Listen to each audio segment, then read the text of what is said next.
बिस्मिल्लाहिर्रहमानिर्रहीम। एसएचओ थाना सदर जलालपुर जटा तनवीर भट्टी कातिल पार्टी को तहफ़्फ़ुज़ देने में सरगर्म अमल। मुल्ज़िमान की अबूरी ज़मानतों को तूल देने के लिए गैर कानूनी हरबे इस्तेमाल करने लगा। एन तारीख जमानत पर इंक्वायरी रखकर कोर्ट को भी गुमराह कर रहा है। डीपीओ गुजरात नोटिस ले मकतूल के वालिद मोहम्मद नवाज की हमदर्दाना अपील।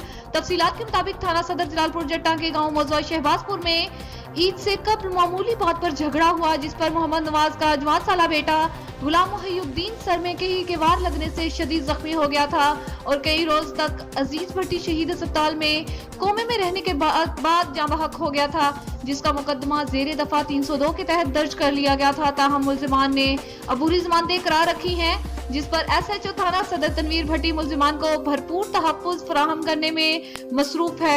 जवान साला मकतूल के वालिद ने आरपीओ गुजरावाला डीपीओ गुजरात से फौरी नोटिस लेने और इंसाफ फराहम करने की अपील कर दी।